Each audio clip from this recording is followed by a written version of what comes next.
الحمد لله نحمده ونستعينه ونستغفره ونؤمن به ونتوكل عليه ونعوذ بالله من شرور أنفسنا ومن سيئات أعمالنا من يهده الله فلا مضل له ومن يضلله فلا هادي له وأشهد أن لا إله إلا الله وأشهد أن محمدًا عبده ورسوله اللهم صل على محمد وعلى آل محمد كما صليت على إبراهيم وعلى آل إبراهيم إنك حميد مجيد اللهم بارك على محمد وعلى آل محمد كما باركت على إبراهيم وعلى آل إبراهيم إنك حميد مجيد أما بعد فإن خير الحديث كتاب الله وخير الهدي هدي محمد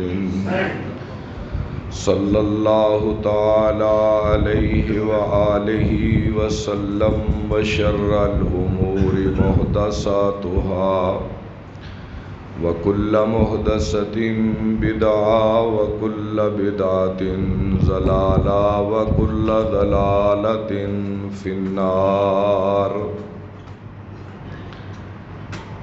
والفجر وليال عشر والشفع والوتر سبحان ربك رب العزة عما يصفون وسلام على المرسلين والحمد للہ رب العالمین۔ ایسا کیتا ہے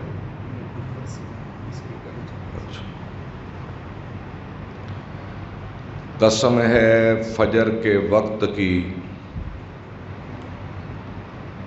اور 10 راتوں کی، پھر شفع کی اور وتر کی۔ اللہ تعالیٰ کی بے پناہ حمد و ثنا اور آقا علیہ الصلاۃ والسلام کی ذات مبارک پر درود و سلام کے بعد ماہ ذی الحج کی آج 8 تاریخ ہے اور سعودی عرب میں آج 9 ذی الحجہ ہے، جسے ہم یوم عرفہ بھی کہتے ہیں۔ آج حجاج کرام منا سے عرفات پہنچیں گے، ظہر اور عصر کی نماز اکٹھی پڑھیں گے اور امام کا خطبہ سنیں گے۔ اسے کہتے ہیں وقوف عرفہ۔ عرفہ میں ٹھہرنا، وقوف کا معنی ہوتا ہے ٹھہرنا، اور یہ حج کا رکن اعظم ہے، سب سے بڑا رکن، اور جو اس میں شریک نہ ہو اس کا کوئی حج نہیں ہوتا۔ میں نے سورہ فجر کی ابتدائی چھوٹی چھوٹی 3 آیات پڑھی ہیں، اس کا ترجمہ بھی میں نے آپ کو سنایا ہے کہ ہمیں فجر کے وقت کی قسم، کیونکہ یہ وقت بڑا مبارک ہوتا ہے، اور دوسرا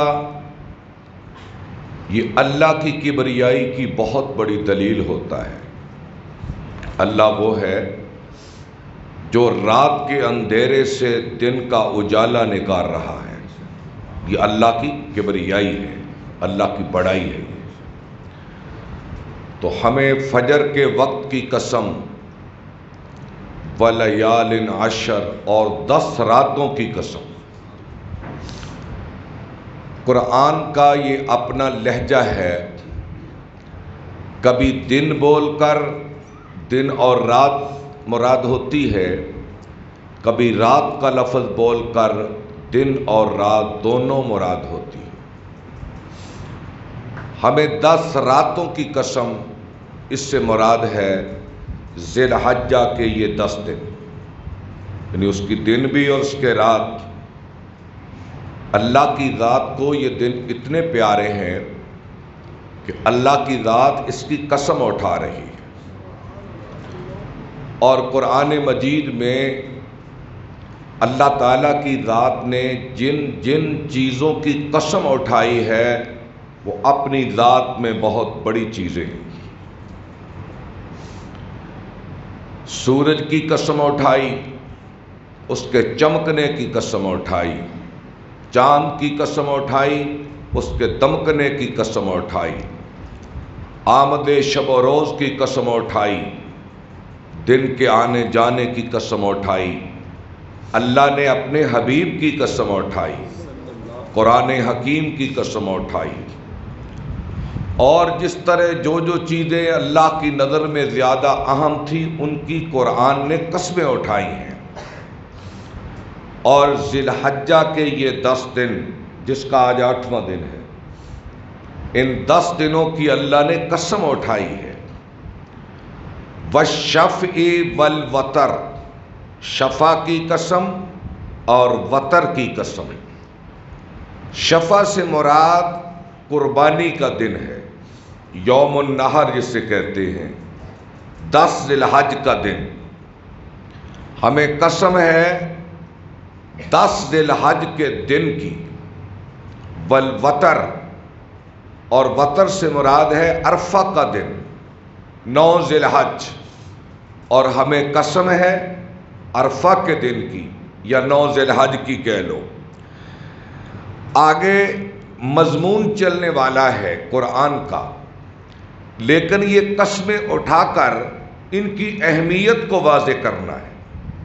آپ نے فرمایا کوئی عمل ایسا نہیں جسے مسلمان کرتا ہے کہ وہ ذی الحج کے 10 دنوں میں کرنے سے افضل ہو، یعنی جتنا کوئی نیک عمل کوئی مسلمان ان 10 دنوں میں کرتا ہے اس کی برابری اور سال کے کوئی دن نہیں کر سکتے۔ تو اس لیے تم ان دنوں میں اللہ کی تکبیر کو بڑھا دو، اللہ کی تحلیل کو بڑھا دو اور اللہ کی تسبیح کو بڑھا دو۔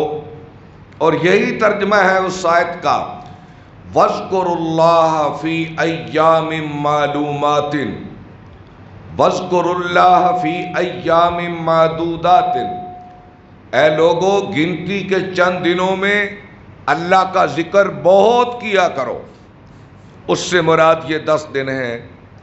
اس میں حضرت عبداللہ بن عمر رضی اللہ تعالی عنہ منا میں جب حج کے لیے آتے تو ان دنوں میں اونچی اونچی آواز سے اللہ اکبر لا الہ الا اللہ واللہ اکبر پڑھتے، اور 9 تاریخ سے 13 تاریخ تک یہ تو آپ صلی اللہ علیہ وسلم کا ہمیشہ معمول تھا۔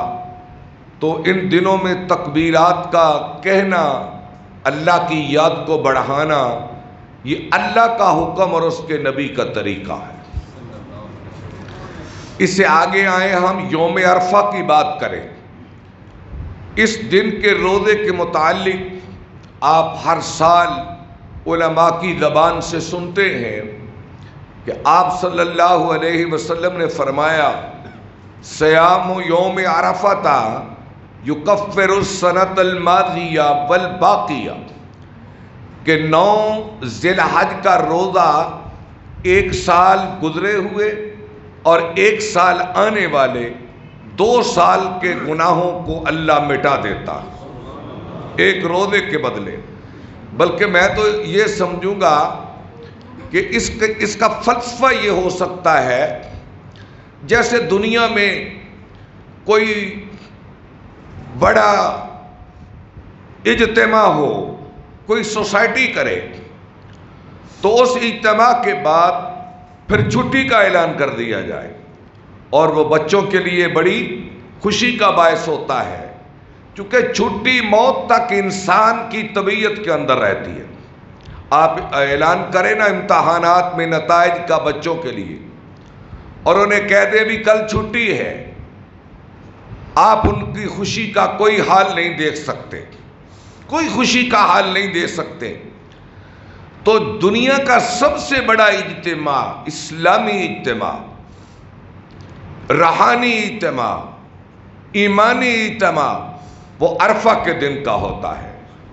اور جب وہاں سے لوگ جانے لگیں تو اللہ کہہ دے کہ ان لوگوں کی نہیں جو پوری دنیا میں مسلمان ہیں، آج اس اجتماع کی خوشی میں اللہ اعلان کرتا ہے کہ پوری دنیا میں جس نے اس دن کا روزہ رکھا ہے، اس کے بدلے میں ان کے 2 سال کے گناہ معاف کرتا ہوں، 2 سال کے گناہ معاف کرتا ہوں، کیونکہ میرے اللہ کو یہ اجتماع، عرفہ کا اجتماع اتنا پیارا ہے، اللہ کو اتنا بھاتا ہے، اللہ کے لیے اتنی خوشی کا باعث ہے۔ یہ کہو کہ اللہ کی ذات، حدیث میں آتا ہے، آسمان کے ملائکہ سے اللہ کی ذات مخاطب ہوتی ہے اور کہتی ہے، اے میرے ملائکہ ذرا دیکھو ان لوگوں کو جو عرفات میں جمع ہیں، دیکھو ان لوگوں کو ذرا، اور توجہ سے دیکھو یہ کون ہیں؟ یہ میرے بندے ہیں، جاؤنی شعثاً غبرا، کہ ان کے بالوں میں مٹی اٹی ہوئی ہے اور پورا جسم مٹی سے بھرا ہوا ہے، ان کو دیکھو۔ فیباہی، اللہ فخر کرتا ہے ملائکہ کے سامنے، ان کو ذرا دیکھو، ان کو دیکھو کہ ان کے بالوں میں مٹی اٹی ہوئی ہے اور جسم غبار سے بھرا ہوا ہے۔ جاؤنی من کل فج عمیق، اور دنیا کے تنگ ترین راستوں کو طے کر کے یہاں آئے ہیں، اور انہوں نے آتے آتے اپنی سواریوں کی کمروں کو جھکا دیا ہے۔ یرجون رحمتی، اور کس کام آئے ہیں؟ تجارت کے لیے، دولت کے لیے، شہرت کے لیے نہیں، جاؤنی یرجون رحمتی ویخافون عذابی، یہ تو اس لیے آئے ہیں کہ یا اللہ ہم تجھ سے تیری رحمت کی امید مانگنے آئے ہیں، ویخافون عذابی، اور میرے عذاب سے ڈرتے ہوئے آئے ہیں، اور یہاں معافیاں لینے آئے ہیں، اتنی معافیاں کہ عرفات کا سارا دن نام ہی دعا کا ہے، بخشش کے طلب کا ہے، اللہ کی حمد کا ہے، خدا کی تسبیحات کا ہے، اپنے اندر کو الٹ کر خدا کی بارگاہ میں پیش کرنے کا دن ہوتا ہے۔ اے اللہ، میں گناہوں میں لتڑا ہوا ہوں، لیکن یہ سفید لباس پہن کر، گناہ کے سارے کپڑے اتار کر تیری بارگاہ میں معافی مانگنے آیا ہوں، یا اللہ مجھے معاف کر دے۔ تو آقا نامدار علیہ السلام نے فرمایا، میرا اللہ فخر کر کے یہ بات ملائکہ کو کہتا ہے کہ اے ملائکہ پھر گواہ ہو جاؤ کہ جو میرے بندے میری رحمت کے طلبگار بن کے آئے ہیں اور میرے عذاب کا ڈر لے کر آئے ہیں، آج میں نے ان سب کو معاف کر دیا۔ اللہ کی ذات منت پہ راضی ہوتی ہے، اللہ کی ذات سر جھکانے سے راضی ہوتی ہے، اللہ کی ذات عاجزی پر راضی ہوتی ہے، تکبر پر اللہ کی ذات کبھی راضی نہیں، کیونکہ اللہ سے بڑا متکبر کون ہے؟ اور متکبر کے سامنے تکبر لے کے جاؤ، متکبر کے سامنے عاجزی لے کے جاؤ، انکساری لے کر جاؤ، منت کرو، تو متکبر کو یہ عاجزی بڑی پسند ہوتی ہے۔ تکبر سے بچیے۔ تو اللہ کی ذات ملائکہ سے کہتی ہے پھر گواہ ہو جاؤ میں نے ان کو معاف کر دیا۔ اور اسی لیے آقا انعامدار علیہ السلام نے فرمایا جو آدمی حج مقبول لے کے آتا ہے گویا وہ ایسے ہی ہے جیسے ماں کے پیٹ سے آج آیا، اس کے گناہ دھل جاتے ہیں۔ جو حج مبرور اور حج مقبول لے کر آئے، تو یہ یوم عرفہ کی اہمیت اور فضیلت ہے۔ آگے فرمایا والشفع، قربانی کے دن کی قسم، یعنی دن اللہ کی نگاہ میں کتنا اہم ہوگا کہ جس کی قسم اللہ نے اٹھائی ہے۔ آپ نے حضرت فاطمہ سے ایک روز کہا، جس حدیث کا مفہوم یہ ہے، اے فاطمہ جب تم قربانی کرو تو اپنی قربانی کے پاس کھڑی ہو جاؤ اور دیکھتی رہ کہ جب قربانی کے جانور کے خون کا قطرہ بعد میں زمین پہ گرتا ہے، اللہ کی ذات قربانی کرنے والے کے گناہ پہلے معاف کر دیتی ہے۔ اور پھر دعا سکھائی، قربانی کے جانور کے ذبح کی دعا سکھائی، اور ذرا دعا کے الفاظ نوٹ کرنا کہ قربانی ہے کیا، قربانی ہے کیا۔ ایک جگہ پہ فرمایا قرآن مجید میں لن ینال اللہ لحومها ولا دماؤها ولکن ینالہ التقوی منکم۔ عرب بھی قربانی کرتے تھے۔ ابراہیم علیہ السلام کی قربانی اس دن سے چلی آ رہی ہے، اور بنی اسرائیل چونکہ حضرت ابراہیم ہی کی اولاد ہے نا، اسحاق کے واسطے اور یعقوب کے واسطے تھے، یہ بھی قربانی کرتے تھے۔ اور مکے والے عرب والے تو ہے ہی اسماعیلی تھے، تو یہ تو اپنے باپ دادا کی قربانی کے عمل کو چھوڑ نہیں سکتے تھے۔ اور پھر میرے اللہ کا بھی وعدہ تھا کہ میں اس قربانی کے عمل کو قیامت تک باقی رکھوں گا، یہ اللہ کا وعدہ تھا۔ لیکن وقت گزرنے کے ساتھ اعمال کا اخلاص چلا گیا عرب کے اندر سے، اور ان کی جہالت کی بنیاد پر مقابلے شروع ہو گئے۔ جب کوئی قوم ان میں اخلاقی زوال آتا ہے اور عملی کام ان سے نکلتا ہے، تو ان کے اندر سب سے یہ برائی پہلے پیدا ہوتی ہے کہ وہ دین کے کاموں کو بھی مقابلتاً اور ریا کے لیے کرتے ہیں۔ جب کوئی قوم پست ہوتی ہے، زوال پذیر ہوتی ہے، تو نیکی کے کاموں میں بھی وہ ریاکار بن جاتے ہیں، نیکی کے کاموں میں مقابلہ بھی دنیا کی شہرت کے لیے کرتے ہیں۔ اگر یہ تباہ آپ کی تباہ پہ گراں نہ گزرے تو میں یہاں یہ جملے کہہ دوں، ہے تلخ، الا ماشاء اللہ، الا ماشاء اللہ، مخلصین اور نیکوکار لوگوں کو چھوڑ کر آج بتائیں جو قربانی کرنے والے ہیں وہ مخلص کتنے ہیں اور ریاکار کتنے ہیں۔ دیکھ لیں آپ، حساب اپنے دل میں لگا کر تو دیکھو، یہ حساب لگا لو کہ ریاکاری کی بنیاد پر کتنے لوگ کام کرتے ہیں قربانی کا، اور اخلاص کی بنیاد پر کتنے لوگ کرتے ہیں۔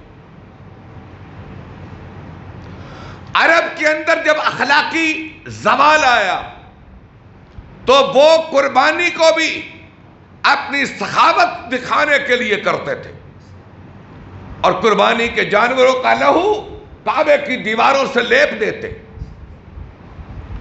کہ یہ فلاں قبیلے کی قربانی کا لہو ہے، یہ زیادہ ہے، یہ فلاں قبیلے کی قربانی کا لہو ہے، یہ زیادہ ہے، ہم نے قربانیاں زیادہ کی۔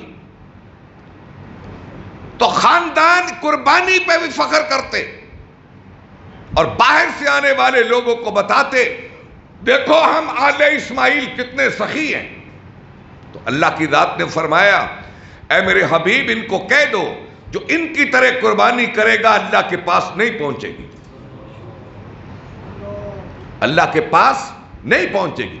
ایک چھوٹا سا جانور، لیکن ایک چھوٹا سا جانور تم اخلاص سے خریدو گے، اخلاص سے قربانی کرو گے تو اس کے خون کا قطرہ بعد میں گرے گا، خدا پہلے ہی معافی کا اعلان کر دے.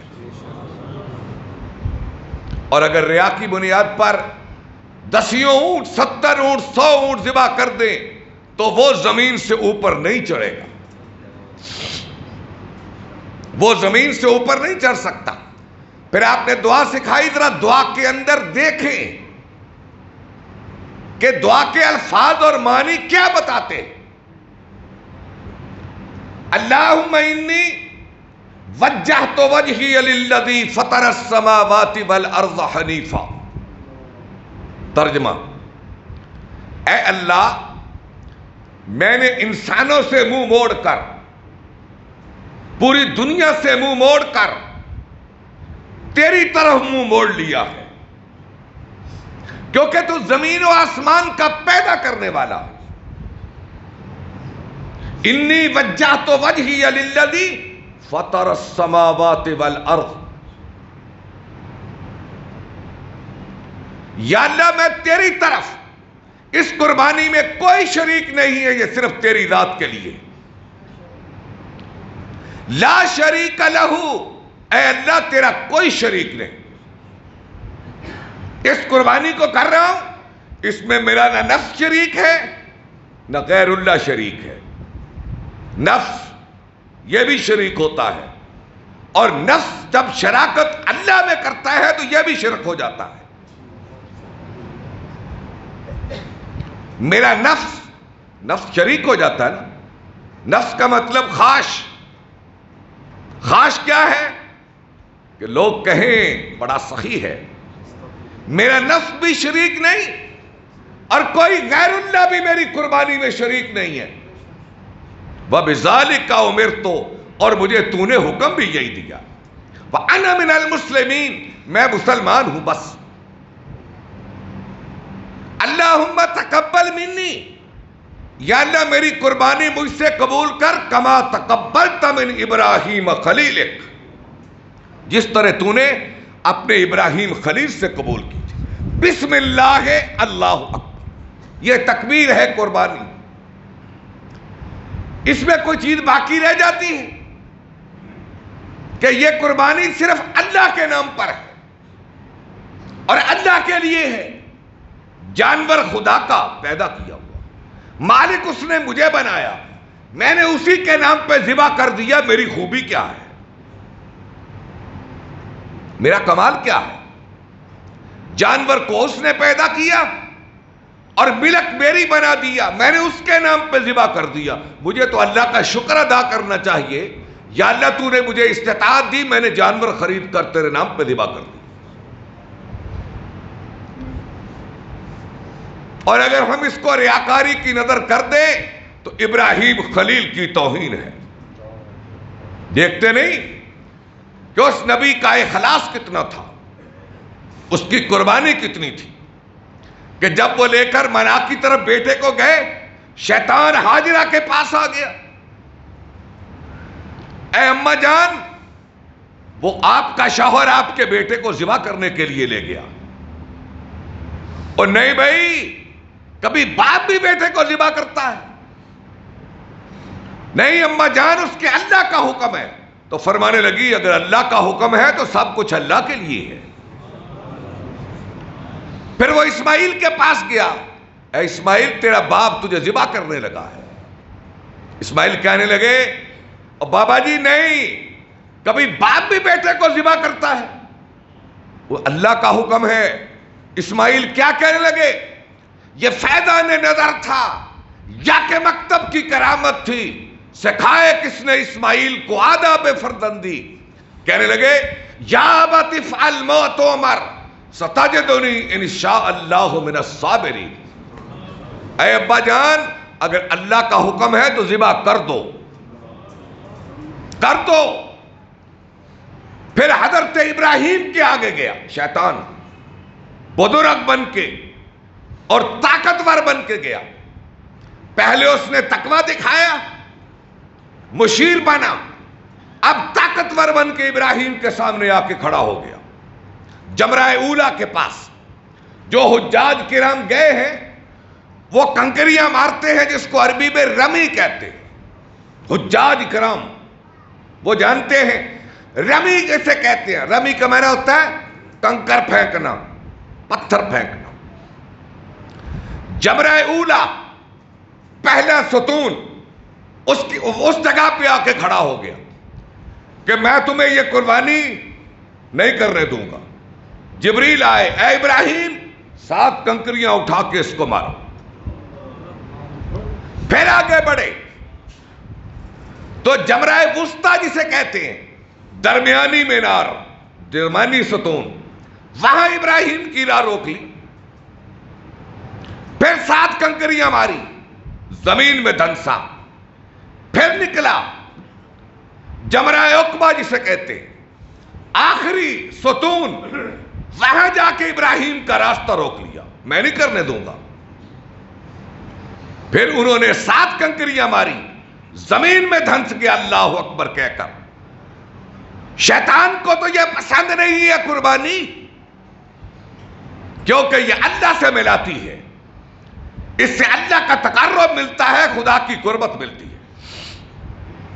اس لیے میرے بھائیوں یہ ابراہیم کا بڑا اونچا عمل ہے علیہ الصلاۃ والسلام.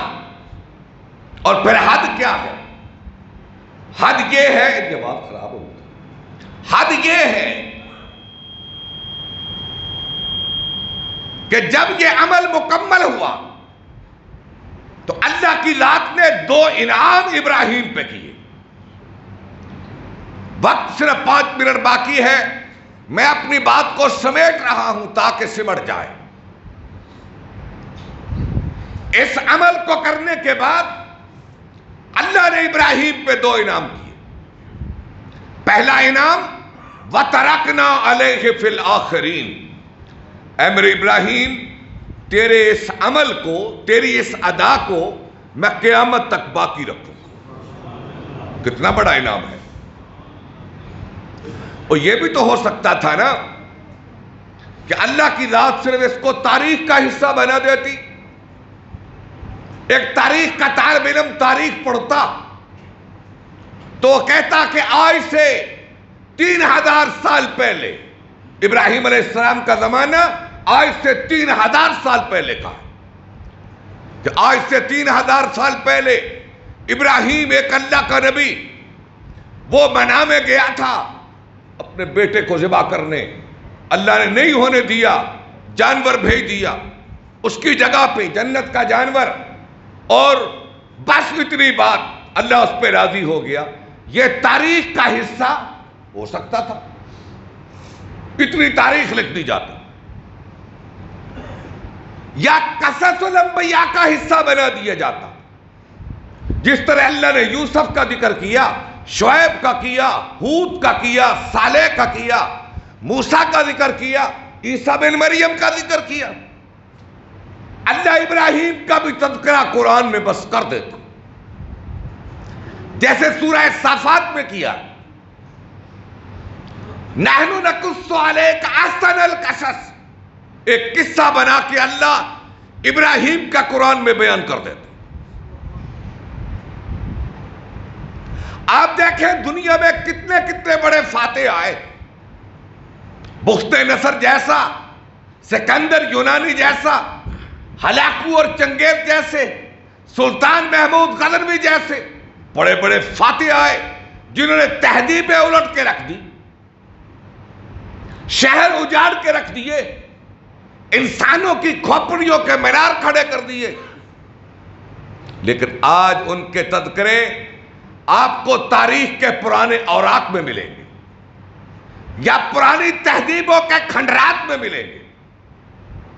پرانی تہذیبیں ان کے کھنڈرات بتائیں گے، یہاں کوئی فاتح آیا تھا، اس نے شہر کی اینٹ سے اینٹ بجا دی، تہذیب کو بدل کے رکھ دیا. لیکن ابراہیم کا ایک واحد کام ایسا ہے، آج سے 300 سال بعد پہلے 3000 سال پہلے واقعہ پیش آیا، اور پرسوں 10 ذی الحج کو دیکھو گے کہ کروڑوں انسانوں کی زندگی میں تمہیں زندہ سنت ملے گی. کروڑوں انسانوں کی زندگی میں قربانی تمہیں زندہ سنت ملے گی.